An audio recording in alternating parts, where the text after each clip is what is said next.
ele gostava de uma boa briga, não tem nenhuma dúvida. Ele foi assassino, foi. Caravaggio é um dos maiores pintores da história da arte.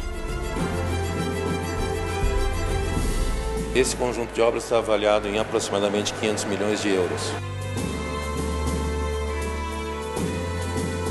A matéria-prima dele é a emoção. A obra do Caravaggio continua inspirando artistas do nosso tempo e contribuindo para eles. Se a espada vira cruz na vida do Caravaggio, eu acho que sim.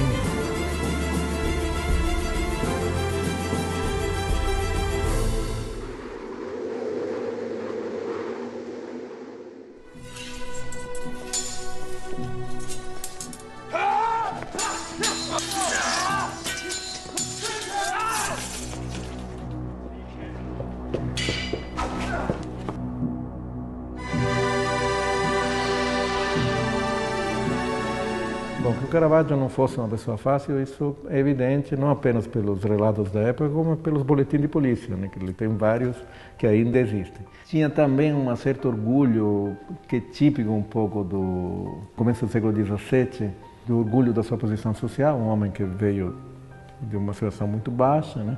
Depois fazia questão de andar com um criado que carregasse a espada dele. Já na época do Caravaggio, os seus críticos, os seus intérpretes achavam que as obras do Caravaggio refletiam o seu temperamento violento, o seu temperamento explosivo e, sobretudo, o seu amor para os aspectos mais vulgares, menos atrativos da realidade. Ele foi assassino, foi. Ele se envolveu frequentemente em processos criminais também.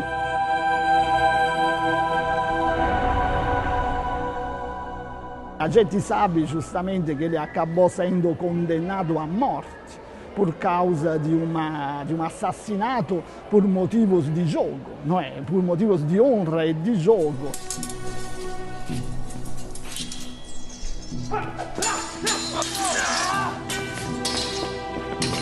Essa reputação de um Caravaggio, vamos dizer assim, transgressor, um pouco marginal, um pouco delinquente, etc., é de fato uma reputação que se baseia sobre uma documentação bastante sólida, mas é também, vamos dizer assim, uma reputação comum a muitos outros pintores daquela época, que tinham um estilo de vida contrário, ou um pouco diferente, ou mesmo muito diferente da norma.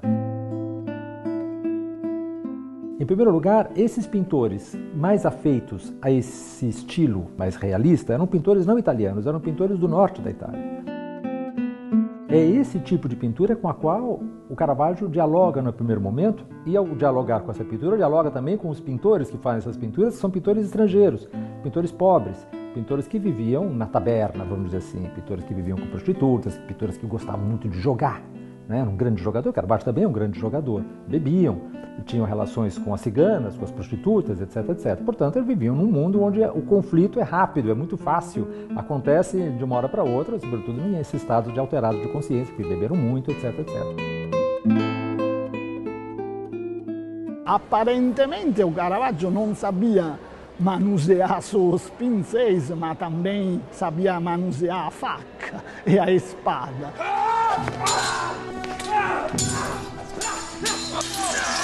Agora, passar essa personalidade como justificativa dessa poética é já mais complicado, né? Porque Caravaggio é um pintor extremamente consciente. Um pintor que revê, digamos, através da sua tradição lombarda, de Milão, a pintura vêneta. É um pintor muito culto, na verdade.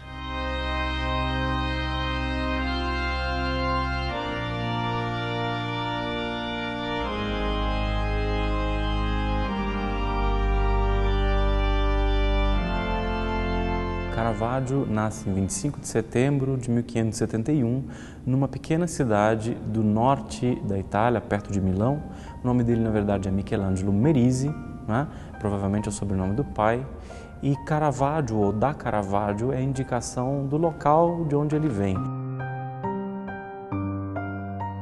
O pai do Caravaggio era um dependente, vamos dizer assim, do senhor da cidade de Caravaggio e desfrutava, portanto, de uma posição como um funcionário público de certo relevo na cidade e, portanto, nós não podemos dizer que o Caravaggio tenha uma origem humilde.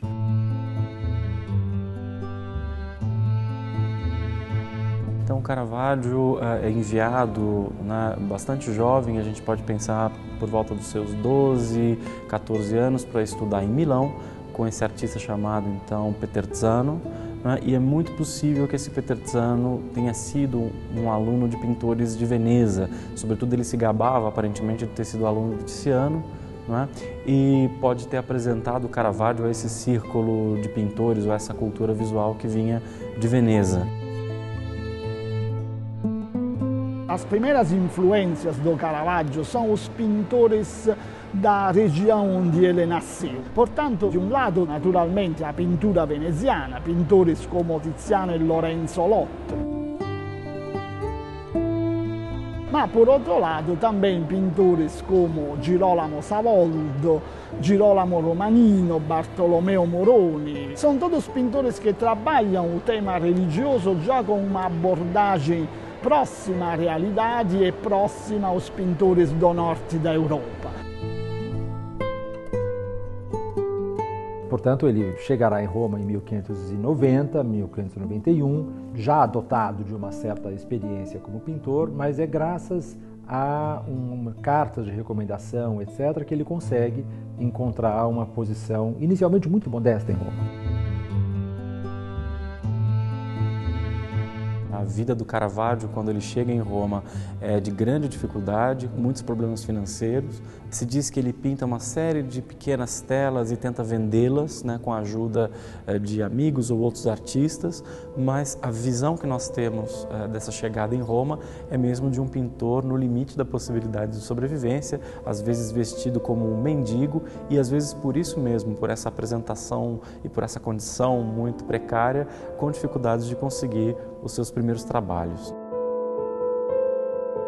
Ele vai trabalhar para uma pessoa que o recebe, que é uma pessoa da região das Marche, na Itália, e que o contrata para fazer alguns quadros para as igrejas das Marche.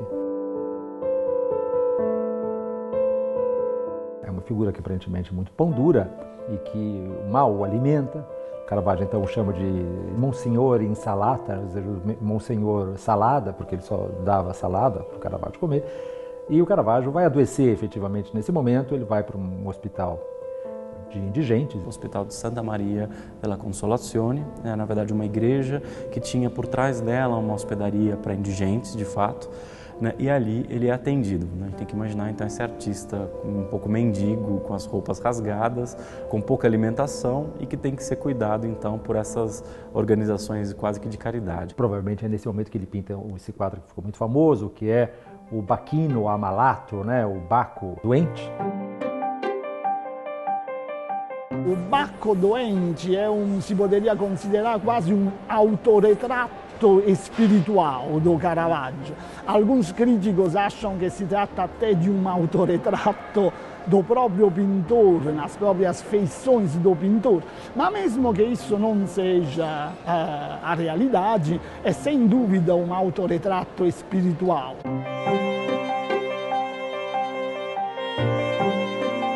Esse período de chegada em Roma se reflete um pouco nas pinturas desse momento e o Bacco doente acaba se transformando num tipo de emblema, um retrato ao contrário, né? Um retrato que não cria o mérito, mas mostra a dificuldade do artista durante essa chegada aí difícil num grande centro de produção artística que era Roma de então.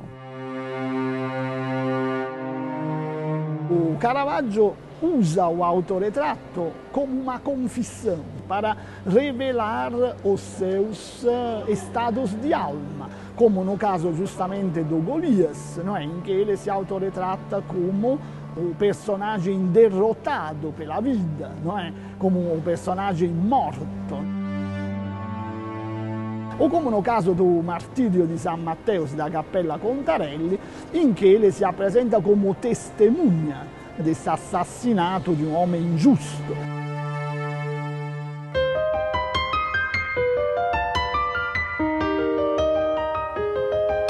A partir mais ou menos de 1595, ou seja, lá pelos 24 anos, né, a situação do Caravaggio em Roma começa a se alterar, ele começa a vender mais quadros, aparentemente aí um personagem chamado Mestre Valentino, que escoava ou vendia quadros também em ambientes importantes de Roma, como por exemplo a Igreja de São Luís dos Franceses, e aparentemente através, né, do intermédio desse Mestre Valentino, ele chega a personagens importantes, como por exemplo o cardeal Francesco Del Monte.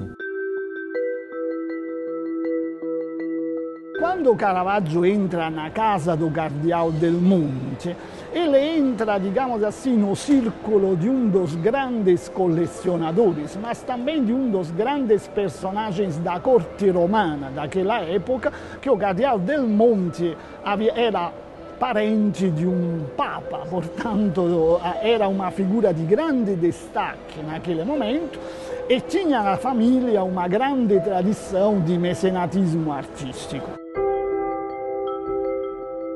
Era uma das figuras mais importantes de Roma naquele momento. É importante lembrar que o Cardeal Del Monte era o representante de Florença em Roma, era um veneziano, representante dos Médici em Roma, portanto um embaixador que é excepcionalmente importante. Era provavelmente o homem mais rico da Itália naquele momento, pelo menos o homem mais rico de Roma naquele momento. Vinha de uma família de fortuna enorme de Veneza. Só para ter uma ideia, quer dizer, o palácio em que o Caravaggio vai morar, do Cardeal Del Monte, é hoje o Palazzo Madama, é hoje a sede do Senado em Roma. O que muda, na verdade, é que o tipo de mecenato desempenhado pelo Cardeal Del Monte é um mecenato muito interessante para o Caravaggio. Ele dá casa, comida, além do pagamento das obras, e isso faz com que ele, pela primeira vez, talvez tenha aí um porto seguro e possa, de fato, planejar a sua ação artística com uma constância maior, né, com mais estabilidade.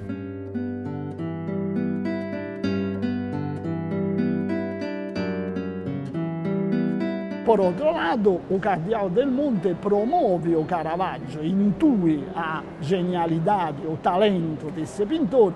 Então, por exemplo, faz uma política de mandar para grandes personagens, amigos ou relacionados com ele, como presente, pinturas do Caravaggio.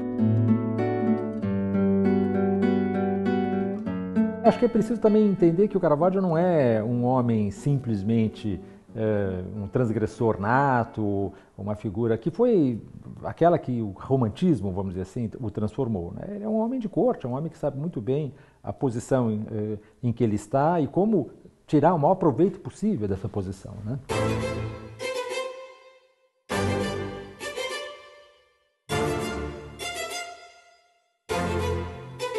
Eu acho que ele é um personagem que é fascinante pelo desenho biográfico que ele oferece e pela qualidade da pintura que ele nos apresenta. É um artista especialmente atual, né? Um artista que ainda tem muito a dizer, não apenas na área de arte, mas na fotografia, no cinema, enfim, tem todos esses desdobramentos. Se trata efetivamente de um dos maiores pintores da história da arte, como nós todos hoje sabemos, e esse, a meu ver, é uma condição que nunca mais vai ser contestada. Sou do Paraná, Londrina. São Paulo, capital mesmo. Sou mexicana. Eu moro no ABC Paulista, em São Caetano do Sul.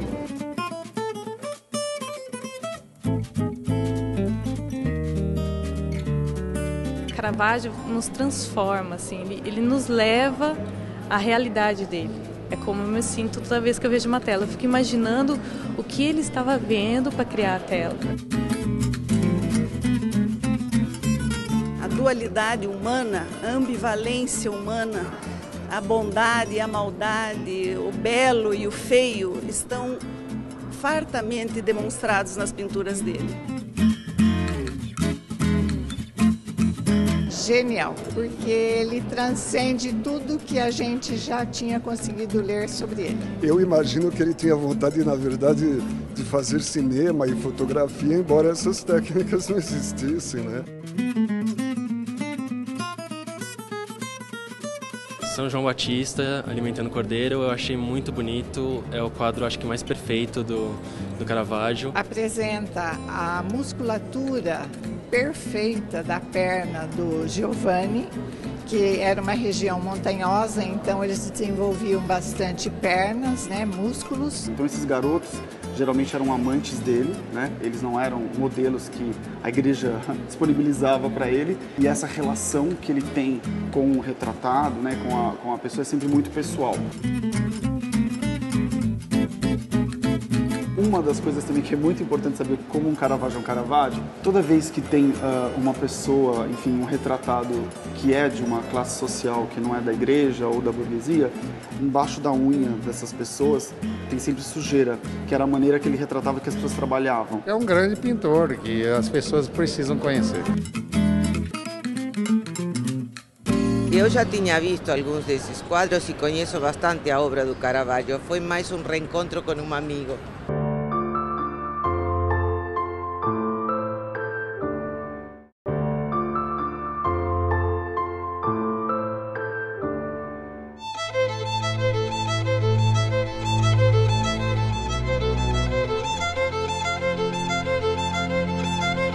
Qualquer exposição do Caravaggio tem uma dimensão muito importante. São raras as exposições e tendem a ficar cada vez mais raras, na medida em que o Estado italiano está cada vez mais tentando manter essas obras sem circular por outros países. Foram 3 anos desde o início do planejamento, desde os primeiros contatos com o Ministério, e exatamente por se tratar de Caravaggio, as exigências são muito maiores do que outros artistas, por um motivo muito simples. Existem cerca de 60 obras de Caravaggio no mundo. Não é raro as exposições apresentarem 1, 2 obras do Caravaggio. Foi o que aconteceu no Brasil. Não é a primeira vez que Caravaggio vem ao Brasil, mas é raro. Ele esteve no Brasil, representado numa exposição maravilhosa, em 1954, na comemoração do 4º centenário de São Paulo.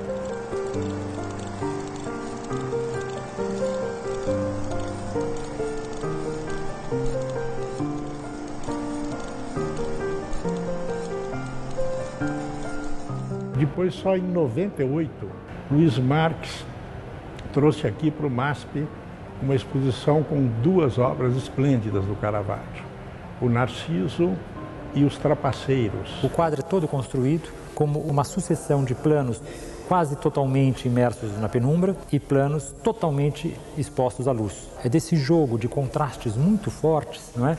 É que se constrói a figura. Quando nós vemos uma exposição como essa do MASP, que nós vemos exatamente que há alguns quadros do Caravaggio e há uma série de pintores que são seus seguidores, etc, etc. Uma das questões que o diferencia é a qualidade. Eu acredito que a obra do Caravaggio continua, digamos, inspirando artistas do nosso tempo e contribuindo para eles. O Vicky Muniz, que trabalhou com o tema da Medusa, né? Lex Fleming, que trabalhou o tema do Narciso, de Nilson Júnior também trabalhou esse tema. Todo mundo hoje em dia fica 20 horas em frente da telinha como um narciso, no final olhando a si mesmo.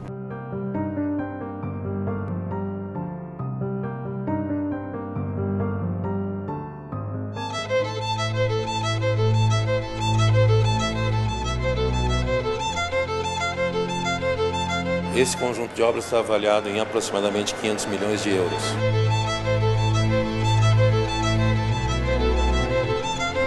As questões mais delicadas no contrato, especificamente, que a gente firmou em relação ao Caravaggio, dizem respeito, à segurança. Eles querem segurança absoluta, e isso inclui uma determinação do número de vigilantes circulando, como vai ser a segurança diurna, como vai ser a segurança noturna. Em alguns casos, como na Medusa, a colocação de um vidro frontal para proteger a obra.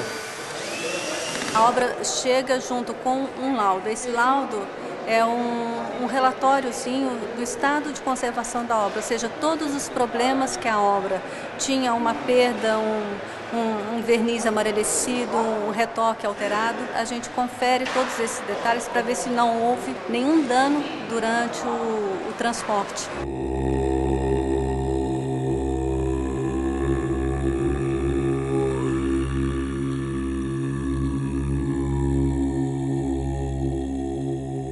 no final do ano passado, ou seja, quando nós já estávamos preparando a exposição e já havíamos escolhido a Medusa para participar dessa exposição, foi concluído, digamos assim, os trabalhos que demoraram 20 anos de estudos. Se descobriu, através de raio-x, infravermelhos e outros métodos, que essa obra, ao contrário do que se imaginava, ela é a primeira versão da Medusa, não é? E, portanto, o Caravaggio, provavelmente sentindo dificuldades em pintar sobre uma base convexa, ele fez esse estudo preliminar para depois, então, reproduzi-lo num tamanho maior na Medusa que hoje está na Galeria dos Uffizi, em Florença. Então, nesse sentido, realmente a gente ter a oportunidade de expô-la pela primeira vez, já reconhecida como Caravaggio, é a primeira exposição da qual ela participa. La Medusa Murtola, la prima Medusa di Caravaggio, appartiene alla mia famiglia da circa 30 anni e negli ultimi 20 anni mio padre ha fatto molte ricerche portando il dipinto dai massimi esperti di Caravaggio, Sir Denis Mahon, Lamina Gregori, Marino Marini, e anche attraverso molte analisi scientifiche fatte dall'ingegner Seracini abbiamo potuto attestare la sua autenticità come la prima Medusa di Caravaggio. Mio padre ha iniziato ad avere delle serie opinioni riguardo la sua autenticità verso il 95-96. L'attestato finale è arrivato da parte del governo italiano, del Ministero, nel 2009.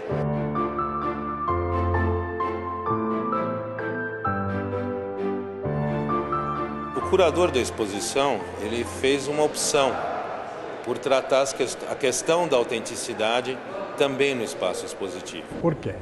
Porque essa exposição traz justamente o questionamento, a discussão atual no mundo da história da arte, no mundo da crítica da arte, sobre Caravaggio.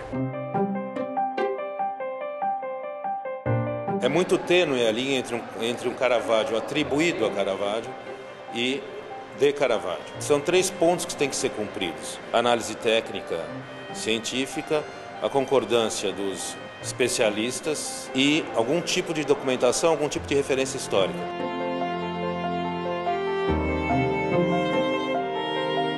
São obras que estão aqui, todas elas estão com a idade avançada, são obras que têm 400 anos, na verdade. Portanto, essa documentação nem sempre ela é disponível. Às vezes o quadro é nitidamente um Caravaggio, mas não tem essa referência histórica colocada em lugar nenhum. Então ele não pode ser definitivamente considerado Caravaggio. Então, muitas vezes, à luz dessas experiências, unidas com fatores de documento e de análise crítica, acabam alterando certas atribuições. É um dos aspectos mais interessantes dessa exposição. Eu acho que o Caravaggio é a emoção pela forma, é a emoção revelada na luz e oculta na sombra. É o que aqueles personagens que ele representa estão sentindo e estão refletindo. Isso é o que é o mais forte dele. Ele trouxe pessoas de verdade para as telas. Ele fez, na época, o que séculos depois o Pasolini faria no cinema. O Pasolini deu o mesmo passo de chamar as pessoas comuns, né? As pessoas que têm a fisionomia normal, pessoas do povo, para atuar nos seus filmes. O Caravaggio fez isso nas suas telas.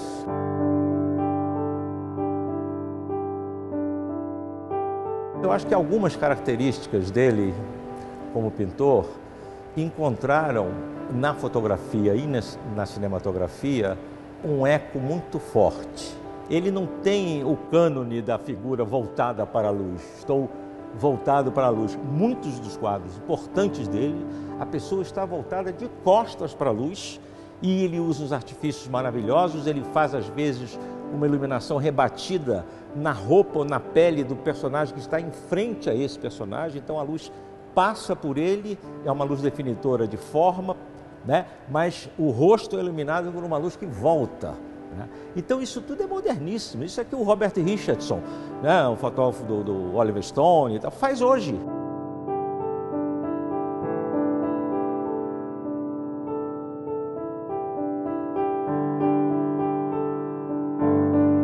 Se nós pensarmos do ponto de vista filosófico, havia um antropocentrismo fundamental no humanismo dos séculos XV e XVI que fazia com que tudo se resumisse à figura humana. Basta se pensar, por exemplo, no Michelangelo. Michelangelo tem um profundo desprezo por tudo aquilo que não é o corpo humano, que não é o nu masculino.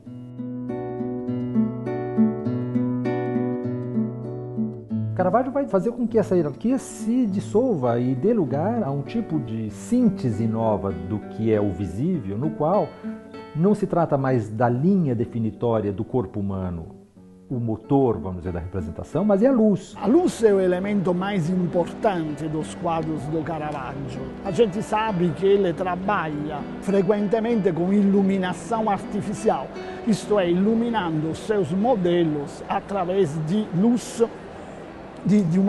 da colocação de fontes de luz que ajudam a criar a composição do quadro. É uma luz que pode fazer desaparecer uma perna, emergir um braço, não se sabe de onde.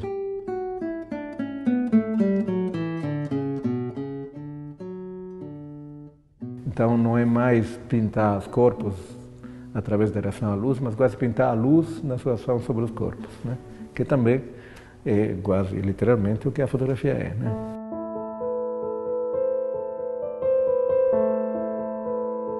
Não era inusual o artista recorrer a certos procedimentos, digamos, ópticos para a captação da imagem. O Caravaggio usava esses artifícios, o artifício do espelho, da luz da vela, da sombra, para refletir imagens. Foi realizado em Roma, na comemoração dos 400 anos da morte dele, uma exposição só sobre esses artifícios, mostrando como ele conseguia projetar a imagem e, dessa maneira, digamos, orientá-lo na fatura das suas obras. Quando nós vemos um filme, é que nós estamos tão acostumados que a gente nem percebe, mas, ao mesmo tempo, todo o tempo nós estamos recriando a realidade mentalmente para que nós possamos entender aquele pequeno segmento que nós chamamos de plano cinematográfico, exatamente.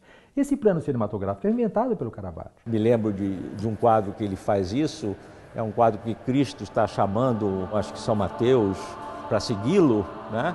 E que, se você olhar com cuidado, bem na sombra, na parte inferior do quadro, o pé do Cristo já está voltado em direção à porta, quer dizer, ele está fazendo um gesto de chamado, venha, né? Mas ele tem tanta certeza que ele vai vir, que ele já está se preparando para sair. Isso é uma coisa de fotógrafo, isso é uma coisa que Cartier-Bresson, em alguns momentos, consegue antecipar na foto o que vai vir depois da foto.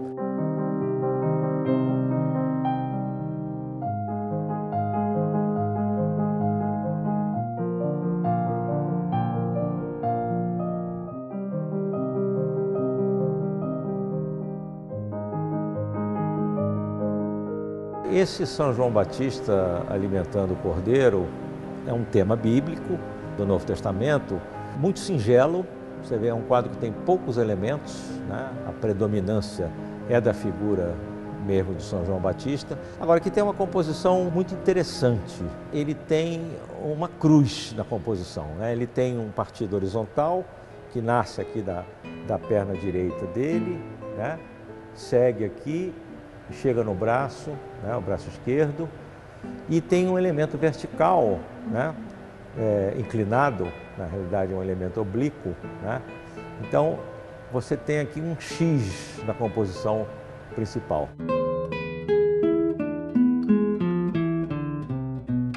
Ela traz uma luz, um colorido. Ao mesmo tempo, é uma obra pessimista, melancólica. Há um estudo interessante agora do Strenati, que ele considera uma obra da maturidade, também do período final do Caravaggio, quando os diversos eventos da sua vida, né, o levaram a uma situação muito difícil que ele se encontrava. As pesquisas estão indicando que esse seria o quadro que estava com Caravaggio no momento de sua morte. E esse quadro desapareceu na história. Até que, aproximadamente na década de 60 ou 50, ele apareceu e apareceu de uma maneira insólita. Ele apareceu numa tentativa de levarem ele para fora da Itália. E ele foi preso na alfândega pelos técnicos do Ministério da Cultura. Ele estava num lote de outros quadros sem importância. O conservador olhou e falou: "Pera, esse quadro parece um quadro importante." Há um trabalho de anatomia interessante, da representação do dorso, da vestimenta sobre o dorso, que há discussões se o corpo estaria nu e depois o corpo foi vestido, enfim. Essa perna, esse joelho que atravessa frontalmente o quadro em direção ao espectador e que cria essa quase noção de uma terceira dimensão e que estabelece um diálogo mais íntimo entre nós que o admiramos. O que me chama a atenção é o peso da expressão, que é uma espécie de síntese do horror. A gente vê o branco do olho acima da íris, né? Isso é raro a gente ver numa expressão humana. E o nível de detalhamento que não se encontra em muitas obras dele, né? Você vê que as serpentes são muito detalhadas. A Medusa é um quadro muito atípico, primeiro porque é um quadro pintado sobre um escudo, né? Que era justamente a reprodução do escudo de Perseu, que teria a cabeça de Medusa pendurada na frente. Mas evidentemente ele também é uma metáfora da pintura do Caravaggio, né? Porque é a pintura que congela a realidade, que reproduz e a transforma em algo imóvel, portanto eterniza, mas eterniza exatamente como está. É de fato uma metáfora do clique fotográfico, se quiser. Não diria que ele tem uma obsessão particular em relação à morte. Agora, ele possui sim uma maneira particular de representar a morte, porque justamente ele não tem medo de representar os aspectos desagradáveis do ponto de vista físico da representação da morte, o que era um tabu para a sociedade da época e que deveria ser justamente pensado como algo chocante. Ela olha para fora do quadro, isso é uma coisa interessante também. Seria muito óbvio se ele fizesse o olhar direto, caindo no espectador, teria um outro significado. O fato de o olhar dela estar se dirigindo para alguma coisa que está fora de cena muda totalmente o significado. Assim tem muito mais mistério, quer dizer, o que será que está causando esse horror todo?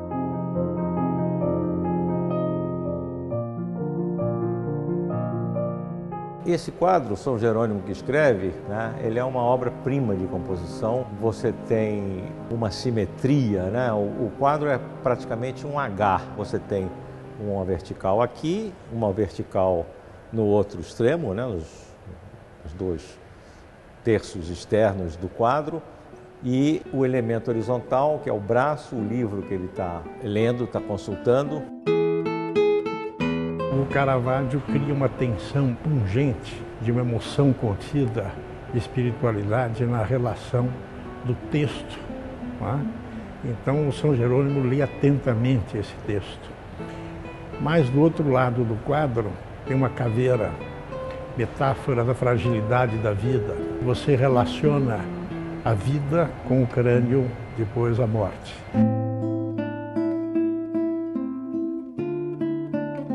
Ele usa a cor aqui muito como moldura também. O São Jerônimo está envolto no manto vermelho e ele faz um truque fantástico aqui, que é colocar um pedaço do manto por trás do braço dele.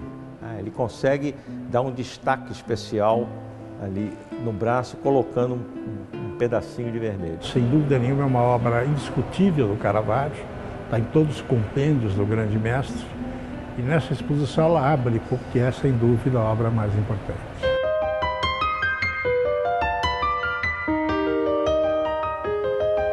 A tristeza, a alegria, a indiferença, né, a ambição, esses universais, isso não tem época. Quando o artista consegue passar isso, ele é genial. Por que é importante trazer Caravaggio para o Brasil? Porque nas coleções italianas brasileiras públicas, e nós temos coleções maravilhosas, tanto no MASP como no Museu Nacional de Belas Artes do Rio de Janeiro, entretanto não temos a representação de obras caravagistas. De maneira que essa é uma oportunidade de ver um artista que tem tamanha relevância nos tempos contemporâneos. Por isso que vai encher essa exposição, por isso que as pessoas vão sair falando, por isso que as pessoas vão entrar na internet para ver mais obra dele. Isso daqui a mais de 1000 anos, se a gente tiver aqui, vão olhar e vão dizer, olha, ele tá aí, ó. Sou do norte do Paraná, uma cidade chamada Rolândia. De São Paulo. Da França. Nunca imaginei ver algo tão nítido, tão real, tão impressionante mesmo. Eu gosto de desenhar bastante e quando eu comecei a ver as obras dele eu fiquei muito impressionado. Me deu mais ânimo para continuar desenhando e me esforçar cada vez mais.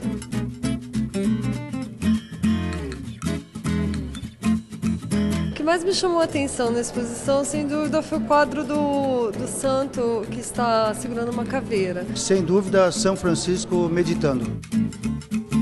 É visível o pavor, o medo e parece raiva assim, da medusa morrendo. Qualquer ângulo que você olhe para o quadro, os olhos da medusa estão lhe seguindo. Eu acho que na obra do Caravaggio tem uma coisa que é mais importante do que tudo que foi dito, né, da vida dele, que ele coloca assim, ele sempre está se retratando. A anatomia do rosto é sempre parecida com a anatomia dele. Então ele utiliza de uma história para se encaixar dentro dela. É quase que uma ação contemporânea, assim. Quase se fosse a Mona Lisa do Caravaggio.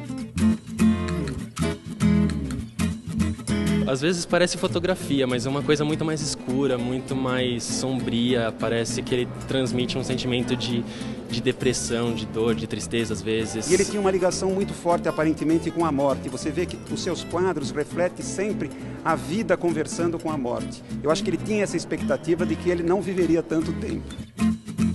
Está bem organizada, bem lograda, transmite a informação precisa. Eu que sou gringa, estrangeira, posso compreender facilmente, gostei.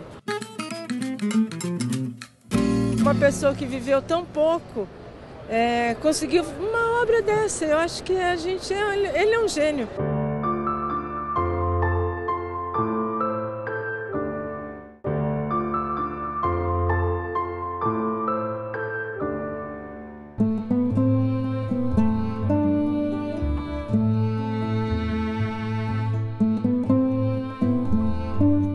Grande encomenda pública do Caravaggio, essa obra que define talvez o prestígio dele em Roma, é a chamada Capella Contarelli, que fica na igreja de São Luís dos Franceses e que nós imaginamos tenha chegado ao Caravaggio através das relações que ele estabelece com o cardeal Del Monte. No caso da Cappella Contarelli, em Roma, as duas cenas do martírio e da vocação de São Mateus, que são cenas muito realísticas, muito originais, foram aceitas imediatamente e levaram o Caravaggio a um grande sucesso. Mas a cena de São Mateus e o anjo foi considerada justamente excessivamente vulgar pela apresentação do santo e, portanto, foi recusada pelo cliente na sua primeira versão e Caravaggio teve que pintar uma segunda versão que hoje está no altar.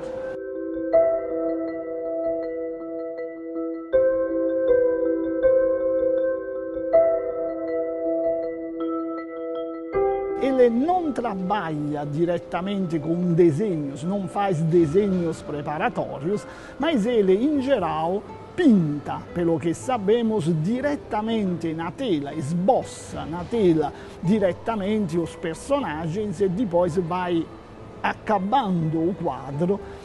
Para fazer isso, ele precisa de ter na frente um modelo. Portanto, as figuras que compunham personagens bíblicos ou outras cenas, elas eram figuras que existiam no seu tempo e que ele as retratava com a verossimilhança. Agora, quem eram os modelos do Caravaggio? Justamente, pelo que sabemos, eram personagens do submundo romano, homens e mulheres com quem ele se relacionava, justamente às vezes amantes dele, às vezes figuras assim que ele frequentava como jogador, como homem de armas. Tem um caso típico que é a Madonna di Loreto, que está em Santo Agostinho, que dizem todos os comentadores desde a época que essa Madonna modelo era uma tal de Helena, que era uma mulher de que Caravaggio era próximo, uma vez foi para a cadeia também por causa de uma briga sobre essa mulher, Essa Lena, segundo o relato de polícia, era a Lena que está de pé em Praça Navona. O que significa estar de pé em Praça Navona? Não parece uma profissão muito honesta. Agora, a igreja está a 100 metros de Praça Navona. Você imagina o choque, né, de encontrar a Lena como Madonna de Loreto, quando ela ainda estava, né, viva e ainda circulava pelo bairro. De um lado, há uma escolha ideológica, no sentido que a representação religiosa é realizada contraddizendo esta ideia de uma escolha dos modelos feitas conforme a conveniência do tema e, portanto, de uma seleção a partir da realidade.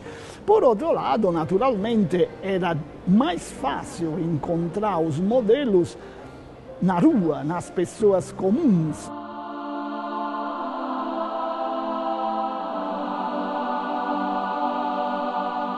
Por volta de 1604, 1605, né, que é esse período de recusas que o Caravaggio mais ou menos sofre, ele pinta essa tela, que é a morte da Virgem, para a igreja de Santa Maria della Scala.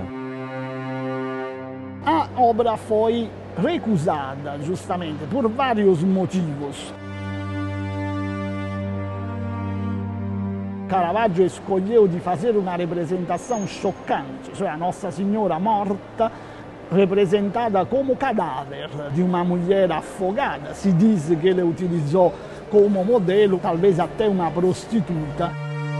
Então, de fato, se vê pedaços do corpo exibidas, os braços, as pernas, aquilo tudo causa uma impressão muito forte, como havia causado também a primeira versão de São Mateus para São Luís dos Franceses. O quadro foi, porém, mesmo sendo tão criticado, foi merecedor de ser comprado pelo Rubens, um grande pintor, para o rei da França. E hoje o quadro está em Paris. É muito curioso, é um duplo período em que, por um lado, ele se aproxima, talvez, do máximo da sua capacidade de expressão, mas não tem a acolhida que espera, né? Enfim, não tem uma acolhida à altura da pintura que ele está produzindo nesse momento.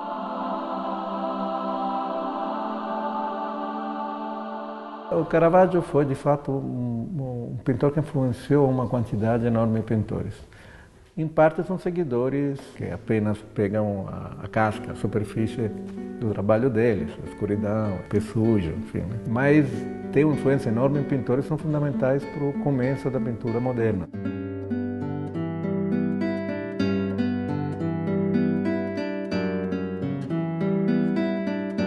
Rubens foi o pintor que descobriu Caravaggio em Roma.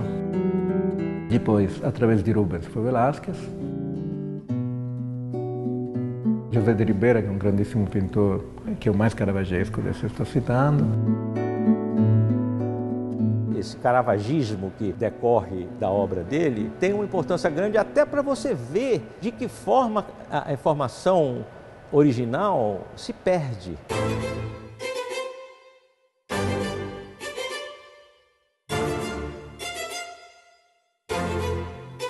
Aqui nós trouxemos alguns caravagistas do mesmo período do Caravaggio. Alguns foram seus amigos, outros foram seus inimigos. Alguns deles se aproximam muito do Caravaggio. O Caracciolo é um caso típico, né? Há outros, por exemplo, que agregam características da pintura local. O caso, por exemplo, do Vouet, onde nós temos um retrato em que traz essa maneira mais luxuosa da representação da figura, típica da escola francesa, da aristocracia francesa. Outros é difícil você notar identidades, porque prevalece o modo caravagesco. Na exposição há o quadro da Maddalena desmaiada, da Artemisia Gentileschi. Certamente a Artemisia é a filha de um outro grande pintor, que é um pintor toscano, ativo também em Roma, que é Orazio Gentileschi, e teve a influência do Caravaggio, sem dúvida, na apresentação dos temas.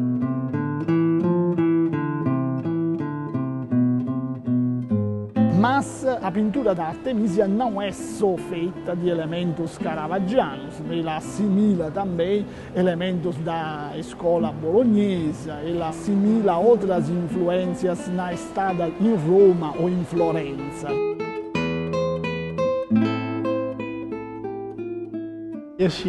A Madalena desmaiada seria um desmaio pelo flagelo. Entretanto, o desmaio representado mostra um êxtase, não é? O corpo está desnudo, banhado por uma luz da lua, parece que essa luz da lua acaricia os seios da Madalena, e tem a caveira, o crânio, colocado sobre os secos. Portanto, cria uma situação de um erotismo forte, não é? Mas ao mesmo tempo essa tensão da história da Madalena.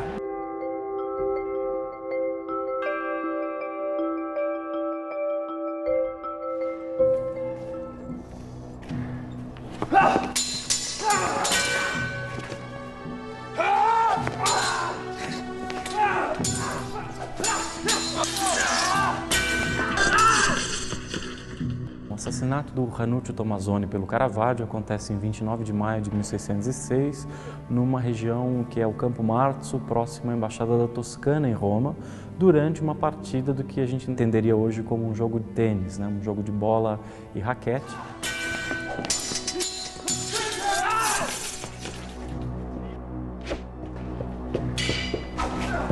Então, aparentemente, devido à confusão, alguma confusão do jogo, o Caravaggio sai em duelo com o Tommasoni e acaba por matá-lo.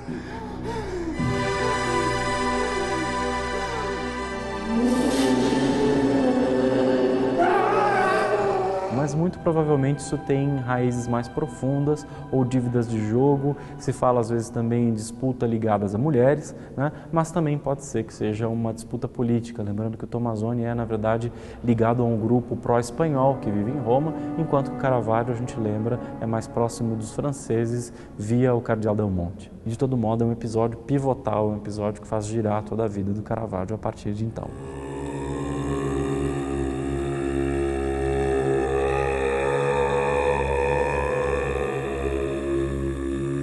A partir de maio de 1606, né, enfim, quando a situação para o Caravaggio se torna insustentável já em Roma, né, a partir do assassinato então do Tommasoni, ele escapa já para a campanha romana, ou seja, para o campo ao redor de Roma, já abrigado por um personagem da família Colonna.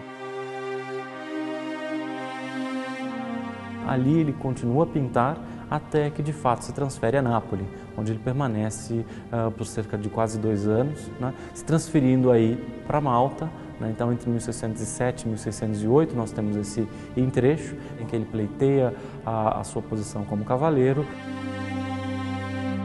No final desse mesmo ano ele já é obrigado a escapar para a Sicília, retornando finalmente a Nápoles, né, em 1609.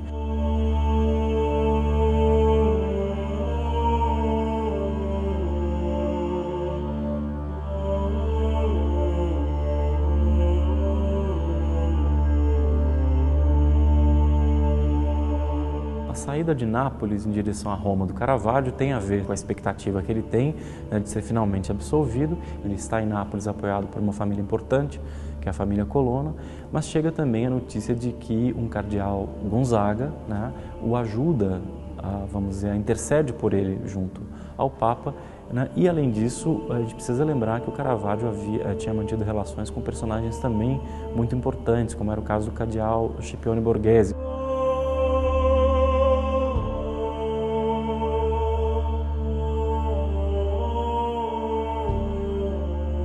Então ele se prepara, leva com ele obras que ele deve presentear aos benfeitores romanos dele e ele parte então, toma um pequeno navio, a intenção é chegar a uma zona chamada Porto Ercole, mais ou menos 40 quilômetros de Roma, onde ele tinha proteção da família Colonna e ele imaginava que ali ele poderia esperar em tranquilidade que chegasse de fato o aviso oficial da sua absolvição. E não é nada disso que acontece, né? Nessa altura o Caravaggio é confundido com um personagem, o outro ele tem um problema de identidade, e ele é retido pela polícia local e aquele barquinho que ele tinha tomado parte com os objetos dele. O fato é que ele, quando liberado, está sozinho, sem as suas coisas, sem meio de transporte e não tem mais nada o que fazer do que seguir caminhando então pelo litoral em condições também muito precárias e mal de saúde.